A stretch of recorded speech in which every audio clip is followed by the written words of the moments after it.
Hello everyone, आज हम करेंगे आपकी क्लास 9th का चैप्टर नंबर 1। सब्जेक्ट आपका हिंदी है, क्लास आपकी 9th है और इसका चैप्टर का नाम जो है दो बैलों की कथा। तो सबसे पहले हम ये जान लेते हैं कि ये जो दो बैलों की कथा है इसके लेखक कौन है। तो इसके लेखक जो हैं वो प्रेमचंद जी हैं। ठीक है, तो चलो शुरू करते हैं। जानवरों में गधा सबसे बुद्धिमान समझा जाता है। हम जब किसी भी आदमी को परले दर्जे का बेवकूफ़ कहना चाहते हैं तो उसे हम गधा कहते हैं। क्या गधा सचमुच बेवकूफ़ है या उसके सीधेपन, उसकी निरपद सहिष्णुता ने उसे ये पदवी दे दी है, इसका निश्चय नहीं किया जा सकता। गाय सींग मारती है, ब्याई हुई गाय तो अन्यासी ही सींगनी का रूप धारण कर लेती है। कुत्ता भी बहुत गरीब जानवर होता है, लेकिन कभी कभी उसे भी क्रोध आ ही जाता है। किंतु गधे को भी कभी क्रोध करते हुए नहीं देखा हमने, ना ही सुना ना देखा। जितना चाहो गरीब को मारो, चाहे जैसी खराब सड़ी हुई घास सामने डाल दो, उसके चेहरे पर कभी भी असंतोष की छाया भी दिखाई नहीं देगी। बैसाख में चाहे कंधे एक आध बार कुलेल कर भी लेता हो, पर हमने उसे कभी खुश होते हुए नहीं देखा। बच्चों, यहाँ पे कुलेल का मतलब जो है दांत निकाल के हंसने लगता हो। ठीक है, उसके चेहरे पर विषाद स्थायी रूप से छाया रहता है। सुख दुख हानि लाभ किसी भी दशा में उसे बदलते नहीं देखा। ऋषि मुनियों के जितने गुण हैं वे सभी उसके पर कष्ट को पहुँच गए हैं, पर आदमी उसे बेवकूफ़ कहता है। तो बच्चों, इस जो इतनी लाइन संगी इतने लाइन में जो ये कह रहा है कि जो हम लोग किसी को भी पहले दर्जे का मतलब कि हम जब किसी को भी हमें कहना हो कि ये बेवकूफ़ है तो हम उसे क्या कहते हैं कि हम उसे ये कहते हैं कि तो गधा है या फिर कुछ भी ऐसे कहते हैं। और इसमें बाकी जानवरों का भी बताया गया है कि जो गाय है वो भी सींगनी का रूप मतलब कि शेर का रूप धारण कर लेती है जब उसके बच्चे को कोई छेड़ता है, और जो कुत्ता होता है वो भी कभी कभार जो है गुस्सा कर लेता है, लेकिन गधे को कभी भी गुस्सा करते हुए नहीं देखा है। और जो यहाँ पर जो गधे की तुलना है वो किससे की गई है, यहाँ पे एक क्वेश्चन बन रहा है कि जो गधे की तुलना है वो किससे की गई है। तो गधे की तुलना जो है ऋषि मुनियों के जितने गुण हैं उन सभी से की गई है। ठीक है, पर आदमी जो है गधे को बेवकूफ़ कहता है। सद्गुणों का इतना अनादर कहीं नहीं देखा। कदाचित सीधेपन संसार के लिए उपयुक्त नहीं है। देखिए ना, भारतवासियों को अफ्रीका में क्या दुर्दशा हो रही है। क्यों अमेरिका में घुसने नहीं दिया जा रहा है उन्हें। बेचारे शराब नहीं पीते, 4 पैसे कुछ समय के लिए बाजार रखते हैं, जी तोड़कर काम करते हैं, किसी भी लड़ाई झगड़े में नहीं करते हैं, 4 बातें सुनकर गम खा जाते हैं, फिर भी बदनाम है। कहा जाता है वे जीवन के आदर्श को नीचा करते हैं। अगर वे भी ईंट का जवाब पत्थर से देना सीख जाते तो शायद सभ्य कहलाते। जापान की मिसाल सामने है। एक ही विजय ने उसे संसार की सभ्य जीतियों के गढ़ ने बना दिया। लेकिन गधे का एक छोटा भाई भी है जो उससे कम ही गधा है, और वह है बैल। जिस अर्थ में हम गधे का प्रयोग करते हैं, कुछ उसी समय से मिलते जुलते अर्थ में बछिया के ताऊ का भी प्रयोग करते हैं। कुछ लोग बैल को शायद बेवकूफ़ में सर्वश्रेष्ठ कहेंगे, जो बैल को है कुछ लोग उसको सर्वश्रेष्ठ कहेंगे, मगर हमारा विचार ऐसा नहीं है। बैल कभी कभी मारता भी है, कभी कभी अड़ियल बैल भी देखने में आता है और भी कई रीतियां से अपना असंतोष प्रकट कर देता है। अतएव उसका स्थान गधे से नीचा है। उसका स्थान गधे से नीचा क्यों है? एक क्वेश्चन आपको ये भी आ सकता है कि उसका स्थान जो है गधे से नीचा क्यों है। उसका स्थान गधे से इसलिए नीचा है क्योंकि वो कभी कभार अड़ियल हो जाता है, कभी कभार जो है वो सींग भी मार देता है, इसीलिए हम उसको जो है गधे से नीचा स्थान देते हैं। और जो गधा वो होता है वो सीधा होता है, इसलिए हम उसे जो है बैल से ऊपर का स्थान देते हैं। ओके, चलो नेक्स्ट देख लेते हैं। अब इसमें कह रहा है झूरी काछी के दोनों बैल के नाम हीरा और मोती है। जो झूरी काछी जो है एक आदमी है जो हीरा और मोती जो है उसके बैल है, उनका मालिक जो है झूरी काछी है। ठीक है, दोनों पछाई जाति के हैं। कौन सी जाति के हैं? पछाई जाति के हैं। और जो हीरा और मोती है उनके मालिक का नाम क्या है? झूरी। ओके। देखने में सुंदर, काम में चौकस, ढील में ऊंचे, बहुत दिनों साथ रहते दोनों में भाईचारा हो गया। दोनों आमने सामने या आस पास बैठे हुए एक दूसरे से मुख भाषा में विचार विनिमय करते। मुख भाषा क्या होती है? मुख भाषा मतलब कि मन की भाषा में वो अपनी बातों को जो है एक दूसरे से बताते। ठीक है, मन की भाषा, मुख भाषा मतलब मन की भाषा। एक दूसरे के मन की बात कैसे समझ जाते थे हम नहीं कह सकते। अवश्य ही उनमें कोई गुप्त शक्ति थी जिससे जीवों में श्रेष्ठता का दावा करने वाला मनुष्य वंचित है। दोनों एक दूसरे को चाटकर और सूंघकर अपना प्रेम प्रकट करते। दोनों एक दूसरे को अपना प्रेम कैसे प्रकट करते? चाटकर और सूंघकर। ठीक है, ये भी क्वेश्चन आपका आ सकता है। कभी कभी दोनों सींग भी मिला लिया करते, विग्रह के नाते से नहीं, केवल विनोद के भाव से, आत्मीयता के भाव से, जैसे दोस्तों में घनिष्ठता होती है। थौले धप्पा होने लगता। ठीक है, इसके बिना दोस्ती कुछ फुसफुसी, कुछ हल्की सी रहती, जिस पर ज़्यादा विश्वास नहीं किया जा सकता। जिस वक्त ये दोनों बैल हल या गाड़ी पर जोत दिए जाते, गर्दन हिलाकर चलते, उस वक्त दोनों की यही चेष्टा रहती थी कि ज़्यादा जो बोझ है वो मेरी गर्दन पर हो। दिन भर के बाद दोपहर या संध्या को दोनों खुलते तो एक दूसरे को चाटकर सूंघकर अपनी थकान मिटा लिया करते। नाद में खाली भूसा पड़ जाने के बाद दोनों साथ ही में उठते और साथ में ही नाद में मुंह डालते। एक मुंह हटा लेता तो दूसरे भी मुंह हटा लेता। ठीक है। संयोग की बात, झूरी ने एक बार गोई को ससुराल भेज दिया। बैलों को क्या मालूम वे क्यों भेजे जा रहे हैं, समझे मालिक ने हमें बेच दिया। अपना यूं बेचे जाना उन्हें अच्छा नहीं लगा या बुरा कौन जाने, पर झूरी के साले गाय को घर तक गोई ले जाने में दांतों पीसना आ गया। पीछे से हाँकता तो दोनों दाएं बाएं भागते, पगिया पकड़ कर घींचता तो दोनों पीछे की जोड़ लगा देते, मारता तो दोनों सींग नीचे करके हुक्कड़ते। अगर ईश्वर ने उन्हें वाणी दी होती तो झूरी से पूछते, तुम हम गरीबों को क्यों निकाल रहे हो? हमने तो तुम्हारी सेवा करने में कोई कसर नहीं उठा रखी। अगर इतनी मेहनत से काम न चलता तो हम और काम भी कर लेते। हमें तो तुम्हारी चाकरी में मर जाना कबूल था। हमने कभी दाने चारे की शिकायत भी नहीं करी। तुमने जो कुछ खिलाया वही सिर झुकाकर खा लिया, फिर तुमने हमें इस जालिम के हाथ क्यों बेच दिया? मतलब कि इसमें ये कह रहे कि अगर ईश्वर ने, भगवान ने उन्हें अगर बोलने की शक्ति दी होती तो वो ये बात जो है झूरी से पूछते, जो उसका मालिक था। संध्या समय दोनों बैल अपने नए स्थान पर पहुंच गए। दिन भर के भूखे थे, लेकिन जब नाद में लगाए गए तो एक भी उसमें मुंह न डाला। दिल भारी हो रहा था। जिसे उन्होंने अपना घर समझ रखा था वह उनसे छूट गया था। यह नया घर, नया गांव, नए आदमी, नए बेगाने से लगते थे। मतलब कि जो वो बैल थे उन्होंने अपना जो नाद लगाया गया उसमें उन्होंने मुंह नहीं डाला, क्योंकि वो जो थे नाराज थे झूरी से कि उन्होंने उसको क्यों बेच दिया। और ये नए गांव, नए आदमी, ये सब उनको पराये लगते थे। बेगाने का मतलब पराये। ठीक है। दोनों ने अपनी मुख भाषा में सलाह ली कि एक दूसरे को कनखियों से देखा और लेट गए।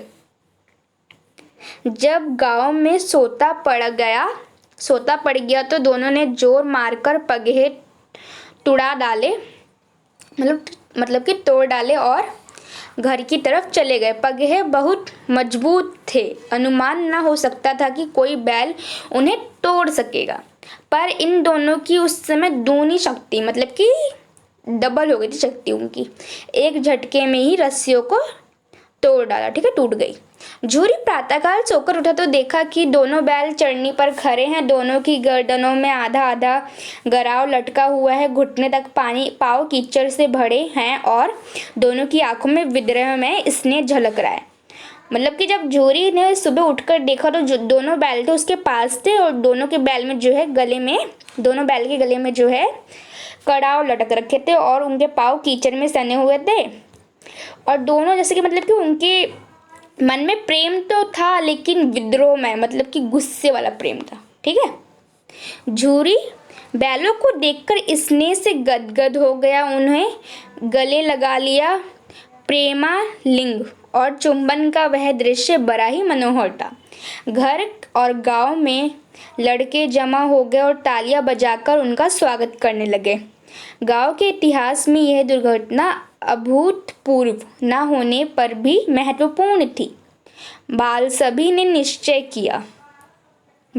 ने निश्चय किया दोनों पशु वीरों को अभिनंदन पत्र देना चाहिए। कोई अपने घर से रोटियां लाया, कोई गुड़ लाया, कोई चोकर लाया, कोई भूसी लाया। एक बालक ने कहा, ऐसे बैल किसी के पास ना होंगे। दूसरे ने समर्थन किया, इतनी दूर से दोनों अकेले चले आए। तीसरा बोला, बैल नहीं हैं, वे जन्म के आदमी हैं, वे उस जन्म के आदमी हैं।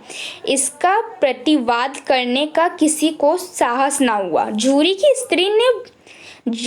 स्त्री मतलब कि जो झूरी की पत्नी थी, बैलों को द्वार पर देखा तो जल उठी। बोली, कैसे नमक हराम बैल हैं कि एक दिन भी वहां काम न किया, भाग खड़े हुए। झूरी अपने बैलों पर यह आक्षेप ना सुन सका। नमक हराम क्यों है? चारा दाना ना दिया होगा तो क्या करते? मतलब कि जो झूरी की पत्नी थी उसने ये कहा कि ये तो नमक हराम बैल है, एक दिन भी वहाँ पे काम नहीं किया और वापस यहाँ पर आ गए। तो झूरी को ये बुरा लगा, उसने कहा कि ये नमक हराम क्यों है, उन लोगों ने दाना चारा नहीं दिया होगा इसलिए यहाँ पर आ गए। झूरी मतलब कि जो झूरी की पत्नी थी ना, वो बैल किसके पास गए थे? झूरी की पत्नी मतलब कि गया के पास जो है बैल गए थे, ठीक है। झूरी की पत्नी जो गया है वो झूरी की पत्नी का भाई था, मतलब कि झूरी का साला था। और वो बैल बेचे नहीं गए थे, वहां पे काम करने के लिए भेजे गए थे, वो वापस आ जाते। समझ आया इतना आपको? स्त्री ने रोब के साथ कहा, तुम ही तो बैलों को खिलाना जानते हो और तो सब पानी पिलाकर ही रखते हैं। झूरी ने चिढ़ाया, चारा मिलता तो क्यों भागते? स्त्री चिड़ी भागे इसलिए कि वह तुम जैसे बुद्धुओं की तरह बैलों को सहलाते नहीं है। मतलब कि जो झूरी है उसने ये कहा कि अगर वो खाना खिलाते तो बैल यहाँ पर थोड़े ना आते। फिर वो जो उसकी पत्नी थी वो चिढ़ गई और बोली कि अगर तुम जैसे बुद्धुओं की तरह जो है वो बैलों को सहलाते नहीं हैं। खिलाते हैं तो रगड़ कर जोतेंगे भी, ठीक है। यह दोनों ठहरे कामचोर, भाग निकले। अब देखूं कहाँ से खली और चोकर जो है सूखे भूसे के सिवा कुछ न दूंगी, खाए चाहे मरे।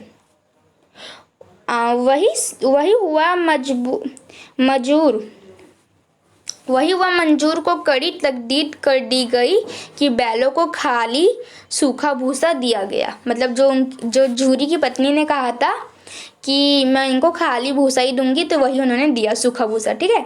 बैलों ने नाद में मुंह डाला तो फीका फीका, ना कोई चिकनाहट ना कोई रस, क्या खाए? आशा भरी आंखों के द्वार की ओर ताकने लगे। झूरी ने मजूर से कहा, थोड़ी सी खली क्यों नहीं डाल देता बे? थोड़ी सी खली क्यों नहीं डाल देता बे? मालकिन मुझे मार ही डालेगी, चुरा कर डाल आ ना दादा, पीछे से तुम भी उन्हीं की से कहोगे। मतलब कि जो ये मजूर था वो कौन था? वो उनको मतलब कि उनको भूसा वूसा दिया करता था। तो उसने कहा, जो झूरी है उसने कहा कि सूखा भूसा क्यों दिया इन बैलों को, इसमें थोड़ा सा क्या डाल दे, थोड़ा सा मतलब कि इसमें थोड़ा सा खली क्यों नहीं डाल देते। तो उस जो ये मजदूर था उसने कहा कि नहीं नहीं, मैं नहीं डालूंगा, अगर मैंने डाल दिया तो मालिक मुझे मार डालेगी। अब आपका सेकंड जो है इसमें पार्ट आ गया। ओके। दूसरे दिन झूरी का साला फिर आया। झूरी का साला कौन था?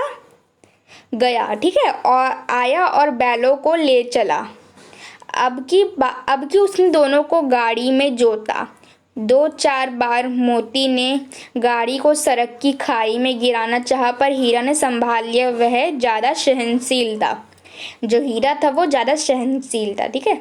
संध्या समय पर घर पहुंचकर उसने दोनों को मोटी रस्सियों से बांधा और कल की शरारत का मजा चखाया। फिर वही सूखा भूसा डाल दिया। अपने दोनों बैलों को खली चूनी सब कुछ दी। मतलब कि जो उसके बैल थे उसने उनको तो सब कुछ दिया, लेकिन जो झूरी के बैल थे उनको सिर्फ और सिर्फ सूखा भूसा दिया। दोनों बैलों को ऐसा अपमान कभी ना हुआ। झूरी इन्हें फूल की छड़ी से भी ना छूता, मतलब कि उन्हें मारता भी नहीं था। उसकी टक्कर पर दोनों उड़ने लगते थे।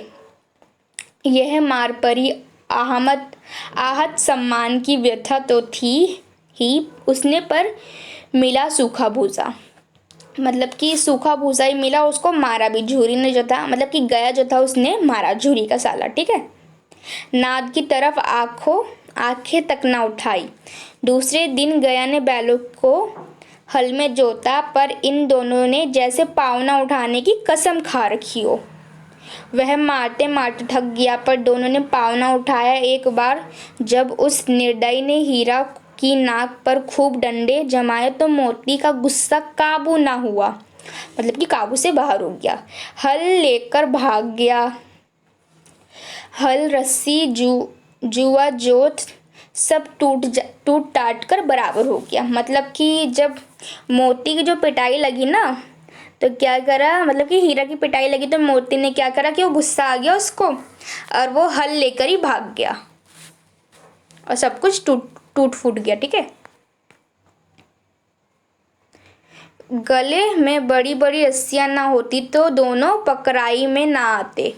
हीरा ने मूक भाषा में कहा, भागना व्यर्थ है। मोती ने उत्तर दिया, तुम्हारी तो इसने जान ही ले ली थी, अब की बार मार पड़ेगी। पढ़ने दो, बैल का जन्म लिया है तो मार से कहाँ तक बचेंगे। मतलब कि जो हीरा उसने कहा कि भागना व्यर्थ, मतलब कि बेकार है, हम भाग ही नहीं सकते, ये हमको पकड़ लेगा। तो फिर उसने कहा कि अगर नहीं भागेंगे तो मार पड़ेगी। तो उसने कहा कि जो हीरा है उसने कहा कि जब बैल का जन्म लिया तो मार तो पड़ेगी ही, खाना ही पड़ेगा मार पिटाई, ठीक है। गया 2 आदमियों के साथ दौड़ा आ गया। दोनों के हाथों में लाठियां हैं। मोती बोला, कहो तो दिखा दूं। जो मोती उसने कहा तो कहो तो दिखा दूं, कुछ मजा, मैं भी लाठी लेकर आ रहा है। हीरा ने समझाया, नहीं भाई, खड़े हो जाओ, मुझे मारेगा तो मैं भी 1-2 को गिरा दूंगा, ठीक है। नहीं, हमारी जाति का यह धर्म नहीं है। मोती दिल में ऐंठ कर रह गया। गया आ पहुंचा और दोनों को पकड़कर ले चला।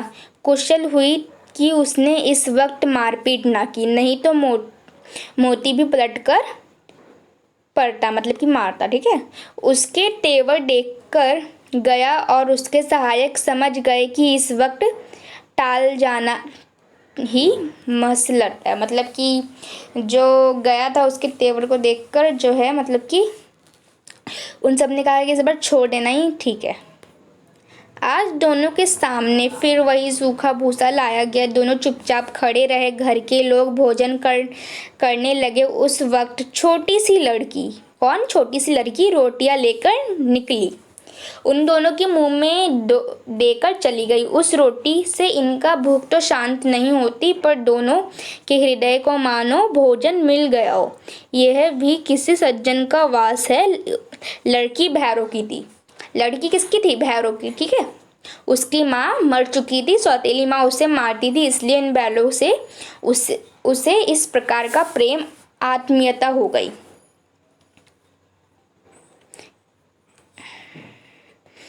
दोनों दिन भर जोते जाते, डंडे खाते, अड़ते, शाम को थान पर बांध दिए जाते और रात को वही बालिका उन्हें 2 रोटियां खिला जाती। प्रेम के इस प्रसाद की यह बरकत थी कि 2 गाल सूखा भूसा खाकर भी दोनों दुर्बल, मतलब कि काम करने के लायक ना होते, लेकिन उस लड़की के 2 रोटी खिलाने पर भी जो है उनको लगता है कि उनका पेट भर चुका है। मगर दोनों की आंखों में रोम रोम में विद्रोह भरा हुआ था। एक दिन मोती ने मूक भाषा में कहा, अब तो नहीं सहा जाता हीरा, क्या करना चाहते हो? एक आध को सींग पर उठाकर फेंक दूं?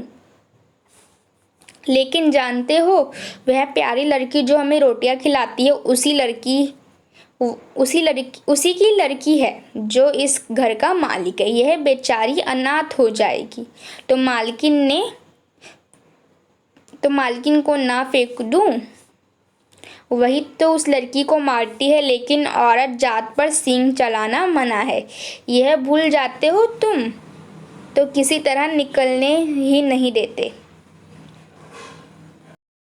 तो जो इसमें है ये आपस में बात कर रहे हैं कि जो मतलब कि मैं क्या करूं, मुझे अब यहाँ से जाना है। मोती कह रहा है, तो हीरा कह रहा है कि मतलब कि जो मोती ये कह रहा है ना कि क्या करूं मैं, इसके जो मतलब कि यहाँ से भागने के लिए एक आध को गिरा दूँ। लेकिन फिर वो हीरा कहता है कि ये जो बच्ची है उसी का पिता हैगा और वो इस घर का मालिक है, तो मैं ऐसा नहीं कर सकता, ये बच्ची अनाथ हो जाएगी। तो फिर वो मोती कहता है कि मैं जो है हीरा को, मतलब कि जो वो होती है मालकिन इस घर की, उसको गिरा दूँ, वो इस बच्ची को मारती है। तो जो हीरा है उसने कहा कि नहीं, जानते नहीं हो औरत पर सींग नहीं उठाते, मतलब कि मारना गलत बात है। बताओ, तुड़ाकर भाग चले, मतलब कि जो रस्सियाँ वस्सियाँ उनको तोड़कर भाग चले। हाँ, यह मैं स्वीकार करता हूँ। जो हीरा है उसने कहा कि हाँ, यह मैं स्वीकार करता हूँ, लेकिन इतनी मोटी रस्सी टूटेगी कैसे? इसका एक उपाय है। पहले रस्सी को थोड़ा सा चबा लो, फिर एक झटके में टूट जाएगी। ठीक है। रात को जब बालिका रोटी खिलाकर चली गई, दोनों ने रस्सियाँ चबाने लगे, पर मोटी रस्सी मुंह में ना आती थी। ठीक है। जो रस्सी थी वो थोड़ी मोटी थी, इसलिए उसके मुंह में, उन दोनों के मुंह में नहीं आ पा रही थी। बेचारा बार बार जोर लगाकर रह जाते। सहसा घर का द्वार खुला और वही लड़की निकली। दोनों सिर झुकाकर उसका हाथ चाटने लगे। दोनों की पूंछें खड़ी हो गई। उसने उनके माथे सहलाए और बोली, खोल देती हूँ। मतलब कि जो बच्ची है वो समझ गई कि इनको जो है यहाँ से जाना है, वो रस्सी को जो है चबा रहे हैं खोलने के लिए। तो फिर उसने जो है बालिका ने उसने रस्सी को खोल दिया। चुपके से भाग जाओ, नहीं तो यह लोग मार डालेंगे। आज घर में सलाह हो रही थी कि इनकी नाकों में नाथ डाल दिए जाएंगे। उसने गराव खोल दिए, मतलब कि रस्सी खोल दिए, पर दोनों चुपचाप खड़े रहे। मोती ने अपनी भाषा में पूछा, मतलब कि अपनी भाषा, उनकी कौन सी भाषा थी? उनकी भाषा मुख भाषा थी। पूछा, अब चलते क्यों नहीं? हीरा ने कहा, चले तो, लेकिन कल इस अनाथ पर आफत आएगी, सब इसी पर संदेह करेंगे। सहसा बालिका चिल्लाई, दोनों फूक वाले बैल भागे जा रहे हैं। ओ दादा, दोनों बैल भागे जा रहे हैं, जल्दी दौड़ो। मतलब कि उस बालिका ने ऐसा इसलिए चिल्लाया ना, जिससे कि कोई उस पर शक ना करे और वो दोनों बैल भाग जाए। ठीक है। गया हड़बड़ाकर भीतर से निकला और बैलों को पकड़ने चला। वे दोनों भागे। गया ने पीछा किया और भी तेज हुए। गया ने शोर मचाया, फिर गांव के कुछ आदमियों को भी साथ लेने के लिए लौटा। दोनों मित्रों को भागने का मौका मिल गया, सीधे दौड़ते चले गए, यह तक कि मार्ग का ज्ञान न रहा। जिस परिचित मार्ग से आए उसका यहाँ पता न था। नए नए गांव मिलने लगे। तब दोनों एक खेत के किनारे खड़े होकर सोचने लगे, अब क्या करना चाहिए। हीरा ने कहा, मालूम होता है राह भूल गए, मतलब कि मालूम होता है कि रास्ता भूल गए। ठीक है, जस्ट वेट एक मिनट। हाँ देखो, मालूम होता है कि रास्ता भूल गए। जो किसने कहा ये बात कही? हीरा ने।